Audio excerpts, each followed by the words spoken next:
안녕하십니까. 공병호 TV의 공병호입니다. 오늘 시사대담에서는 전번에 이어서 김병헌 국사교과서연구소 소장님을 모시고 오늘은 운요 사건 등 한국의 한일관계사의 왜곡의 시작인 강화도 조약 문제를 아주 심층적으로 한번 탐구해 보도록 하겠습니다.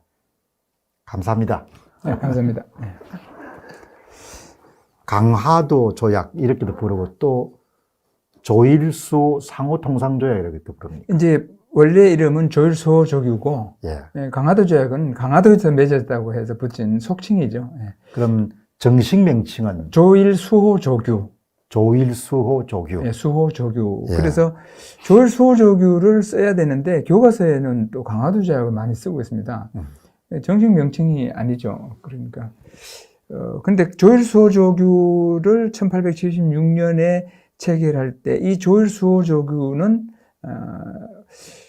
달리 이야기하면 또 총론격인 총론격이고 예. 그 세부 사항을 정한 것은 강론에 가서는 5개월 뒤에 76년 2월 3일인데 7월 6일 되면 부록과 무역 규칙을 정합니다. 그게 이제 진짜? 무역에 이제 직접 적용하는 거죠. 이거 지금은 그 전체적으로 이제 우리 통상하자 그러면서 이제 그 약속하는 거죠. 총론 수준이고. 네, 총론 수준입니다. 예. 그래서 오늘은 총론을 이야기하고 강론에 대해서는 다음에 또 한 번 더 다뤄야 예. 됩니다. 워낙 내용이 많아서. 그럼 이제 운요호라는 게 우리한테 참 이렇게 익숙한데 이번에도 이제 주제하시고 또 한번 정리하시고 예. 그다음에 또 나가는 예. 운요 사건과 관련해서 좀 예. 말씀을 일단 운요 사건을 교과서에서는 이런 식으로 보면은 여기 보면 이거 세뇌매두인데 이 부분 조금 한번 읽어보죠. 메이지 유신 이후 일본은 조선에 새로운 국교 수립을 요구하는 외교 문서를 보내왔다. 메이지 유신이 1868년입니다. 이제 메이지 유신. 하지만 일본을 황제국이라 칭하는 등 전통적인 외교 형식에 어긋나는 문서를 보내자 조선 정부는 접수를 거부하였다. 이것을 서계 거부 사건입니다. 외국 상호 간의 국가 간의 어떤 외교 문서를 보냈는데 이 조선에서 거부를 해버립니다. 마음이 안 든다는 거죠. 기분 나쁘다는 거죠. 이를 계기로 메이지 정부 내에서 조선을 정벌하자는 정한론이 일어났으나 실행되지는 않았다. 뭐 정한론을 주장하는 사람도 있고 반대하는 사람도 있었으니까 몇 년 뒤 일본은 군함을 보내 부산에서 무력 시위를 한 뒤 강화도와 영종도를 불법 침입하였다. 그리고 일본 관리의 군함 파견 건의서에 보면 일본 군함 한두 척을 파견하여 쓰시마섬과 조선 사이의 바다를 측량하게 하면서 우리 측 의도를 시위하면, 일본 측 의도를 시위하면 다른 때 대규모로 군사를 동원하지 않고도 목적을 달성할 수 있습니다. 이 목적 달성이라는 것이 이제 통상 조약을 맺는 겁니다. 이제 예. 개항을 해서 서로 무역을 하자는 건데 이제 이 글을 처음 접하는 분들은 학생들도 마찬가지고 이게 무슨 이야기인가 이런 생각이 들거든. 여기서 몇 년 뒤 일본은 군함을 보내 부산에서 무력 시위를 한 뒤 강화도와 영종도를 불법 침입하였다 이렇게 돼 있는데 이 교과서가 유일하게 이 부분을 실어놨습니다. 왜냐하면은 이전에 이것은 2020년도부터 사용하는 교과서인데 이전 교과서는 이 운요 사건이 혼란스럽게 정리가 돼 있었어요. 왜냐하면 여기 보면은 부산이라고 나오죠. 부산에서 무역 시위를 한 뒤, 그 다음에 또 강화도와 영종도를 불법 침입하였다. 이 문장을 보면 두 가지 사건이거든요. 이 맞습니다. 하나는 음력으로 4월 달이고 하나는 음력으로 8월 달인데 중요한 것은 밑에 일본 관리의 군함 파견 건의서가 이게 4월 달 운요 사건과 관련되는 내용입니다. 다음에 한번 가보면은, 그 다음에 또 운유가 관련되는 이야기. 위에 보면 1875년 일본은 조선의 문호 개방을 요구하기 위해 군함을 파견하여 도발하였다. 강화도에 나타난 운요는 경고 사격을 받자 영종도에 상륙하여 살인과 약탈을 저지른 후 돌아갔다. 일본은 국기를 개양한 군함에 조선이 포격한 행위는 주권 침해라고 주장하며 또다시 군함을 동원해 통상조약을 맺자고 요구해왔다. 이에 조선은 충분한 준비를 하지 못한 채 일본과 강화도 조약을 체결하고 문호를 개방하였다 했는데 여기 빨간 줄 그진 부분이 일본은 국기를 개양한 군함의 조선이 포격한 행위는 주권 침해라고 주장하며 이건 사실이 아닙니다. 이게 이제 앞으로 이제 이야기하겠습니다. 그리고 오른쪽에 있는 그림 이거는 이제 사진이 아니고 일러스트입니다. 이거는 그림입니다.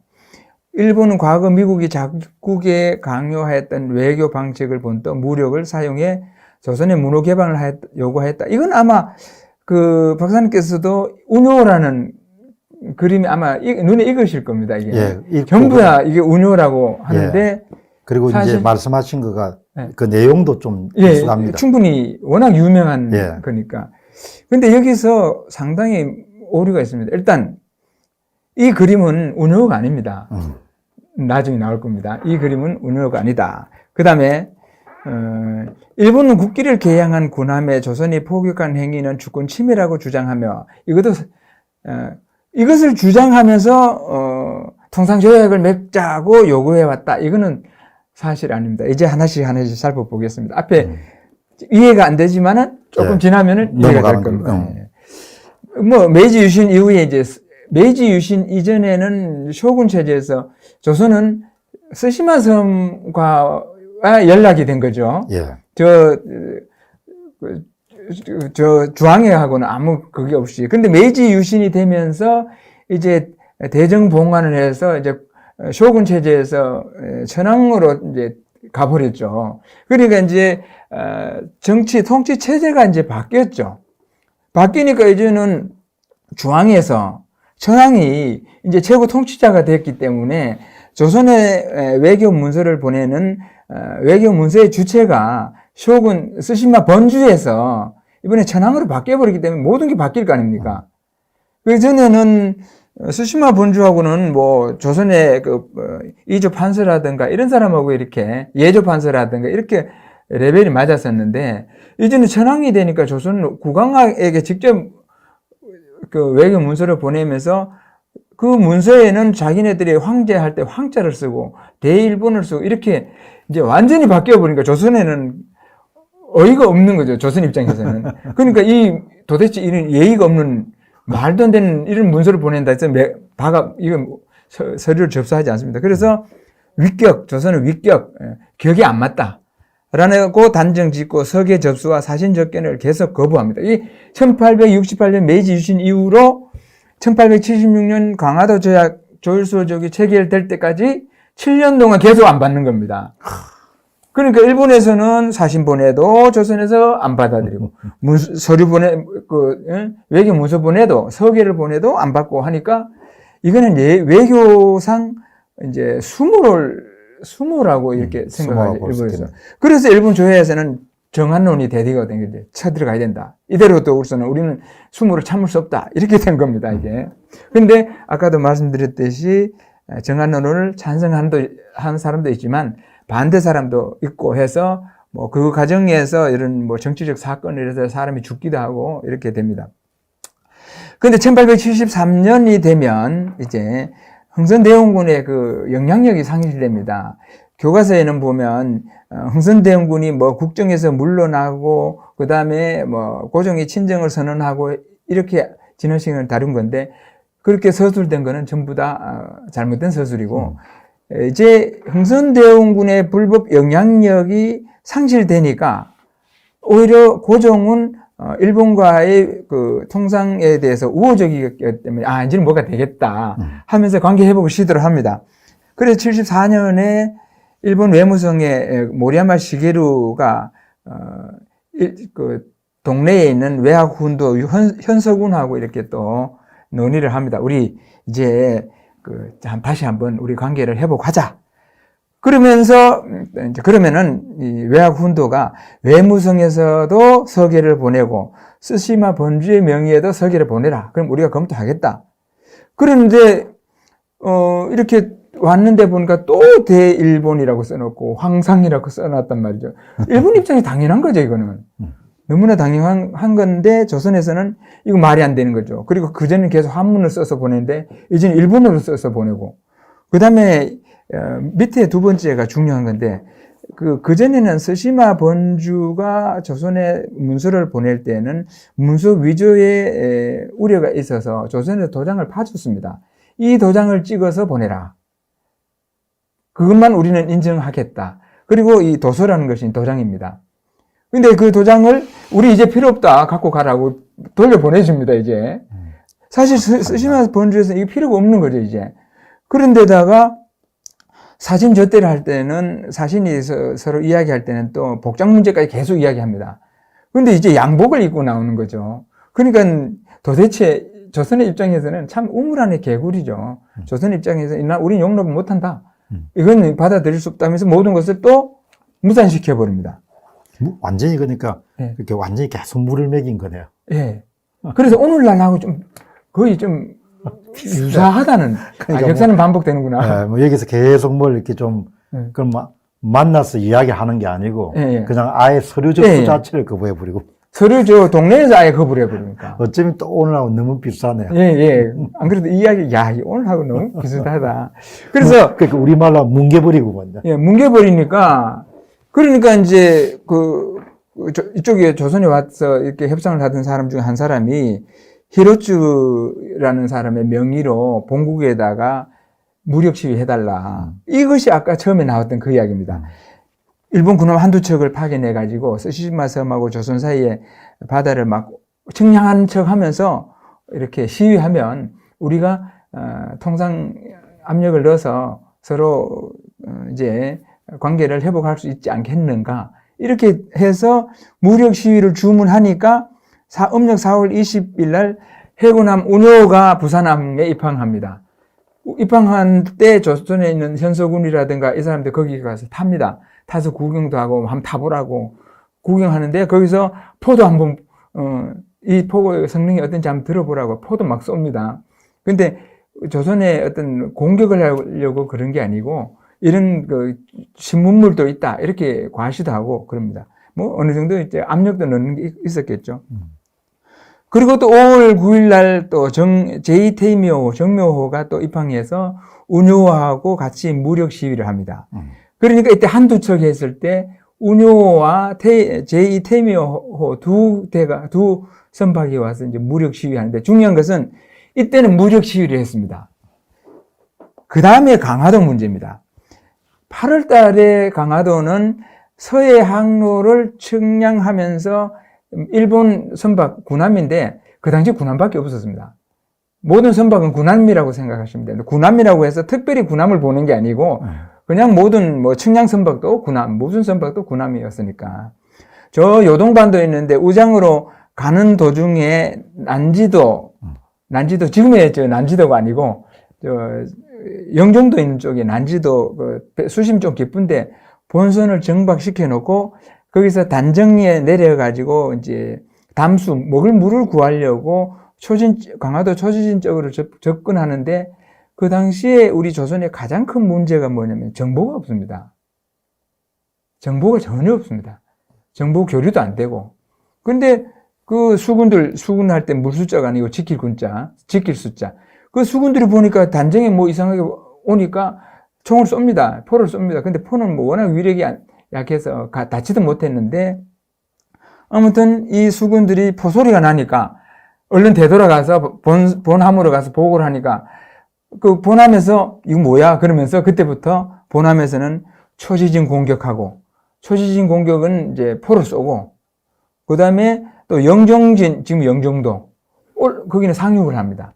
상륙을 해서 포대를 공격하고 또 상륙해서 방화하고 약탈하고 또 인명을 살상을 합니다. 그때 조선인이 한 35명 정도 죽었거든요. 그리고는 우장으로 가던 길을 가지 않고 그냥 되돌아서 나가사키로 가버립니다. 이것은 이제 돌발 사건이죠, 돌발 사건. 근데 지난 교과서에는 이 두 가지 사건을 섞어서 이야기해보는 거죠. 섞어서 이야기해버리고 또 아까 이제 4월달 부산항 그 운요 사건 때는 무력 시위가 있었고 여기는 무력 시위가 없었는데 무력 시위했다는 이야기까지 해버린 거죠. 그런데 이번 교과서는 그것이 그동안 제가 수없이 문제 제기했더니 거의 다 없어지고 그런데 한 군데 교과서, 아직도 그게 남아있어요. 그 교과서가 이번에 새로 진입한 교과서. 여기가 초지전입니다.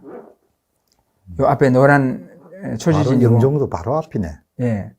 바로 영종도 있고, 그때 영종도와 초지진 중간쯤에 난지도가 있었는데, 지금은 없는 것 같아요. 거기에 이제 본선이 이제 정박해 있고, 결국은 이제 4월은 부산 앞바다에서 무력 시위를 했고, 8월은 강화도 인근에서 일어난 돌발적 사태입니다. 물론 연구자들이 그 어떤 무력 도발을 일부러 유도했다라고 연구자들의 논문에는 그런 내용이 있는데, 기록을 보면 이런 돌발적 사건인데 중요한 것은 이때는 무력 시위는 없었습니다. 그 영종도에서 사건 상륙해서 인명까지 35명 죽이고 그때 바로 나가사키를 귀환해버리죠. 근데 교과서를 보면 이게 지금 동아출판사입니다. 그동안은 좀 오래됐겠네. 올해 겁니다, 이거는. 이거는 올해, 지난번 올해부터 사용한 거. 그리고 동아출판사는 좀 역사가 오래됐죠. 예, 오래된 거. 그런데 이제 출판사는 별로 중요하지 않고 집필자가 자꾸 바뀌면서 그 집필자들이 어떻게 쓰느냐에 달려있죠. 근데 교과서가 또래 아이들이 똑같은 걸 배워야 되는데 서로 다른 내용을 배웁니다, 이제. 정말 문제네. 이거 나중에 따로 한번 이야기해야 할 필요가 있습니다. 아니, 서로가 같은 역사를 같이 배워야지. 다시 하시죠. 그래서 계속. 따로 배우다 보니까 서로 대립을 하고 논란이 되는 거죠. 운요 사건 이후 일본은 피해 배상과 조선의 문호백 개방을 요구하며 경기도 해안 등지에서 무력 시위를 벌였다. 이 거짓말입니다. 피해 배상을 요구하지도 않았고, 그 다음에 피해 배상하면서 무력 시위를 벌이지도 않았고, 이건 없는 이야기입니다, 이게. 그게 어떻게 저렇게 없는 이야기를 꾸며놨을까? 그래서 저는 이 사람들이 희한하네. 자료를 읽나, 안 읽나. 그냥 소설 써놨구만. 예, 소설입니다. 그리고 이것이 어디서 출발하느냐면은 국사편찬위원회의 홈페이지에 있는 신편 한국사, 그런 데서 출발합니다. 모든 오류와 왜곡의 근원은 국사편찬위원회입니다. 그게 일종의 위키에 비슷하구먼요. 예. 그런데 거기 검증되지 않고 잘못된 논문들이 있는데도 그걸 지난번에 말씀드렸듯이 표준안이 없다 보니까 자기네들 쓰고 싶은 걸 갖다 씁니다. 그리고 문제 제기하면 어디에 있는 것이다. 국사편찬위원회에 있는 것이다. 이런 식으로 그냥 얼버무려버리죠. 얼버무려가지고. 조선 정부는 논란 끝에 일본의 교섭 요구를 받아들여 1876년에 일본과 강화도 조약을 맺었다. 이렇게 해서 동아출판사.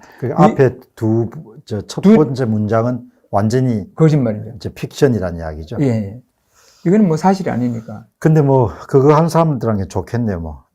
초창기부터 반일 감정을 조성하는 다만께는. 이 강화도 조약 조일수호 조교가 반일 감정 조장의 출발점입니다, 이게. 아주 시발점이겠죠. 예, 시발점이고. 왜냐면 이번 교과서에는 그나마 좀 줄어들었는데, 지난번 교과서에는 여기에 보면은 침략, 약탈, 이런 용어들이 막 난무했습니다. 제가 계속 무슨 의미로 침략이라 하느냐. 그 다음에 시마스, 이번에 새로 진입한 교과서입니다. 예. 일본은 국기를 개양한 군함에 조선이 포격한 행위는 주권 침해라고 주장하며 또다시 군함을 동원해 통상조약을 맺자고 요구해왔다. 국기를 개양한 군함에 조선이 포격한 행위는 주권 침해라고 주장하며, 이걸 가지고 원인을 삼아서 했다는 건데, 이거는 사실무근이다. 사실무근입니다. 물론 우리 군함은 왜 포격을 했느냐라는 이야기는 일본 대표하고 우리 대표하고 협상하는 과정에 등장은 합니다. 애초에 이게 원인은 아니었죠. 이것도 내용을 모르고 쓴 겁니다. 이거는 집필자가. 그 다음에 강화도에 나타난 일본 군함 운요는 초지진을 공격하고 영종도에 상륙하여 가나와 민가를 노략질하며 조선의 문호 개방을 요구하였다. 아까 그랬죠. 바로 기한했다고. 그런데 영종도에 상륙하여 관아와 민가를 노략질하며 조선의 문호 개방을 요구했다. 이것도 사실 아니거든요. 노략질 한 거는? 예, 맞습니다. 맞지 않습니까? 예, 인명살상은 맞는데 거기서 조선의 문호 개방을 요구할 그럴 계제도 아니고 한 3일 정도 하다가 갔거든요. 그렇기 때문에 이것도 안 맞는 거죠. 이건 천재교육. 이 천재교육도 뭐 이 교과서뿐만 아니고 다 이런 식으로 이렇게 배운 학생, 아까와 같이 배운 학생 서로 다르게 배우는 거예요, 지금. 그러면 이제 저런 게 나중에 시험에도 또 문제가 발생하겠네. 출제하는, 그렇죠. 문제 발생하죠. 심각하죠. 예. 심각하네요. 같은 역사를 어떻게. 예. 그리고 조선에서 문호 개방을 요구했다. 민가를 노략질하며 조선의 문호 개방을 요구했다 하고 수능에서 출제됐을 때 이 문장을 안 본 학생은 틀렸다고 하겠죠. 왜냐하면 이 교과서에만 있으니까. 심각하네요. 그런데 이 정권은 이것이 역사 인식의 다양성이라고 자꾸 우깁니다. 다양성은 이 운요가 왔는데 왜 왔느냐, 어떻게 무슨 일을 했느냐, 그들이 요구한 게 뭐냐라고 또래 아이들에게 똑같은 내용을 가르쳐야죠. 그 다음 비상교육. 나름대로 좀 객관성을 유지한다고 했는데 이것도 이제 아직도 지난번에 있었던 그 틀을 못 벗어났습니다. 이 무렵 일본은 조선 침략의 발판을 마련하기 위해 운요를 강화도에 보냈다. 운요를 강화도에 보내고 이전에 4월 달에 부산에 보낸 것은 통상 수교를 하기 위해서지 조선 침략의 발판을 마련하기 위해는 아니거든요. 이게 바로 반일 감정 조장인 겁니다. 이게 역사 왜곡이고. 이런 식으로 가르치니까 이것이 어떻게 되냐면 학원 강사들, 일선학교 교사들 이런 사람들에 의해서 이 증폭이 돼버립니다. 기정사실화 돼버리고. 예, 심각한 문제입니다, 이게. 그리고 이제 교과서에 결정적인 또 문제가 뭐냐면은 8종 교과서에 있는데 채택률이 다릅니다. 채택률이 다르다 보니까 채택률이 가장 높은 교과서에 잘못된 내용, 다른 것은 맞는데 잘못된 내용이 있을 때는 그것이 정설이 돼버립니다. 학생들 입장에서는. 다수가 채택하는 거니까. 예, 다수설이 돼버리죠. 그런 아주 심각한 문제가 있습니다. 그 다음에, 아래쪽은 뭐 굳이 안 읽어도 되고. 그리고 이후 일본은 병력을 보내 조선의 개항을 강요하였다. 병력을 보내서 조선의 개항을 강요하는 게 아니라 조선과 수교를 하기 위해서 구로다 기요다카를 대표로 해서 그 협상단을 보낸 것이지 병력은 그 사람들을 경호하고 수행하기 위해서 따라온 사람들이지 이런 무슨 내용인지 모르고 이렇게 집필자들이 교과서를 쓰는 겁니다. 이게 이후 일본은 병력을 보내. 이것도 잘못된 서술이죠. 이게 정말 표준안이 필요하네요. 예. 자, 그런데 운요사 이 그림 처음에 말씀드린 이것이 운요라고 모든 교과서에 실려 있고 또 최소한 고등학교, 중고등학교 이상 공부를 한 사람들은 이 그림이 전부 다 운요라고 알고 있습니다. 그런데 운요가 아닙니다. 이것이 이제 협상 과정에서 나오는데 일본 대표가 아니 당신들은 우리 선박 단정에 우리 선박에다가 포를 쏘지 않았느냐? 그랬더니 우리는 일본 선박인지 몰랐다. 우리 대표가 아니 우리 선박에는 운양함이라고 해요. 한자로는 운요에는 세 개의 도체는 다 국기를 세워서 우리나라 배를 표시하였다. 3범, 3개의 도체라고 했습니다. 근데 위에는 도체 2개밖에 없잖아요. 3개가 있어야 맞죠. 그래서 이것은 고종실록에도 그렇고 이 시맹일기라고 이것이 시맹일기가 뭐냐면 이 책이 바로 신헌. 이분이 쓰신 강화도 조약 과정에 처음부터 끝까지 다 일기식으로 정리해 놓은 겁니다. 문서 보낸 거하고 협상단과의 대화 내용. 이것이 언제 나왔습니까? 이것이 2010년도에 나왔는데 서울대 김종학 선생이라고 이분이 제가 한문학 전공자인데 번역을 아주 정말 잘하셨어요. 잘했습니다. 아주 깨끗하게. 그리고 연구자로서는 정말 도움이 되는. 그런데 여기에 이 내용이 아주 읽어보시면 정말 재밌습니다. 우리가 잘못 알고 있던 그야말로 굴욕적인 죄악 천만의 말씀입니다. 이렇게 알고 있었던 거가. 네. 그리고 정말로 무능한 조선의 관리가 일본에게 굴욕적으로 당했다는데 신은 이분 정말 기계가 대단한 분입니다. 이분이. 결기가. 예, 여기에서 지지 않습니다. 결국 신원대감이 원하는 대로 갑니다, 이제. 또 조선이 원하는 대로 조약을 그대로 다 고칩니다. 뭐 모든 게 다 진실 위에 서야지. 그렇게 예. 뭘 사실을 왜곡해가지고 나 참 욕까지 했습니까? 여기 이제 신원대감이 여기 보면은 처음에는 접견대관으로 맞이합니다. 이제 일본에서는 사실상 구로다 기요다카 이 정권 대신입니다. 정권 대신이 조선에 올 때는 일방적으로 옵니다. 통보하고 그냥 바로 와버립니다. 그게 1875년 12월 달인데 온다고 하니까 그때 조선도 동방예의지국입니다. 손님이 오니까 손님 맞으러 또 갑니다. 갈 때 이 신원대감의 직책이 뭐냐면은 접견대관이었습니다. 접견대관. 접견하러 간다는 거죠. 그리고 접견대관으로 갔는데 그만한 또 이유가 있습니다. 왜냐면은 이 신원대감은 구르다 기요다카가 만났을 때 그 구르다 기요다카가 뭔 요구를 했을 때 자기는 나는 접견하러 왔다. 나는 당신의 뜻을 받아서 조정에 보내서 거기서 다시 어떤 하명이 있으면 그것을 당신에게 전달해 줄 뿐이다. 이런 식입니다. 거기서 이 구르다 기요다카가 사실상 그때 일본 내부적으로 정한론 반대파에서 굉장히 알력이 있었지 않습니까?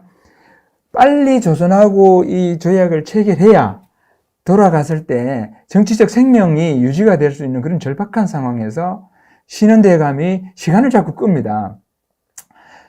이 구르다 기요다카가 정권이 있습니까? 라고 대부분 묻습니다. 신원대감 보고. 그러니까 신원대감이 당신이야 남의 나라 왔기 때문에 계속 보고하고 받고 할 수 없고 하니까 정권으로 올 수 있지만 우리는 우리나라에서 정권이라는 거 있을 수가 없다. 그러면 시간이 많이 걸리지 않느냐. 그렇게 이야기하니까. 예. 시간이 많이 걸리지 않느냐. 그래서 한 3일에서 5일 한 번씩 하려면 한 건 보고하고 받고 하려면 3일 내지 5일 걸린다. 그러면 이거 언제 이걸 하겠느냐. 그랬더니 신원대감이 돌이 없습니다.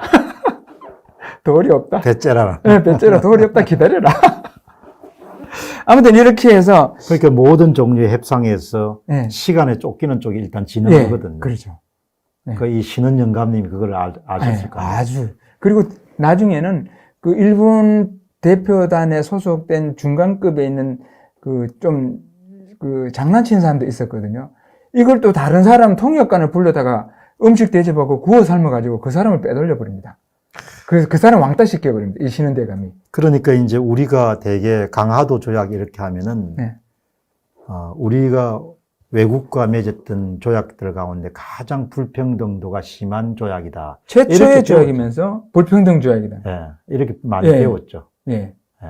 그런데 경제학 하셨으니까 불평등이라는 말은 반대로 하면 평등이라는 건데 이것은 강화도 조약은 통상 조약이거든요. 우리 거래하자는 겁니다, 이제. 그런데 통상 조약이라는 것은 한미 FTA에도 그렇다시피 주고받는 거죠. 주고받는데 거기에는 우리에게는 유리하냐 불리하냐 유불리가 있을 뿐입니다. 그렇지 않습니까? 평등하다는 것은 애초에 불가능하죠. 그런 용어를 사용할 수 없다는 거죠. 예. 그런데 평등하다면은 불평등하다. 그러면은 불평등은 또 누가 판단을 하느냐? 우리가 판단을 하느냐? 제3자가 판단하느냐? 그럼 불평등하다고 했을 때 평등하다가 고칠 수 있느냐? 그러니까 불평등이란 말 자체가 용어가 잘못된 거죠. 우리에게 유리했느냐? 어느 부분은 유리하고 어느 부분은 불리했느냐? 이렇게 따져야죠. 한미 FTA 때 농산물은 불리하고 자동차는 유리했듯이.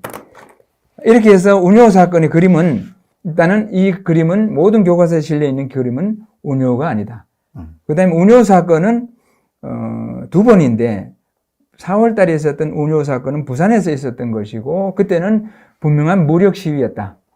그리고 8월 달에 있었던 강화도에 있었던 운요 사건은 돌발적인 사태고 무력 시위가 없었다. 그리고 12월 달쯤 되면 이제 일본 대표가 오는데 사실상 운요 사건 때문에 운요 사건을 빌미로 해서 여기에 책임을 묻기 위해서 온 게 아니고 그동안 7년 동안 외교 단절된 거에 대해서 이제는 우리는 못 참겠다. 결단 내자. 그러면서 온 겁니다. 그게.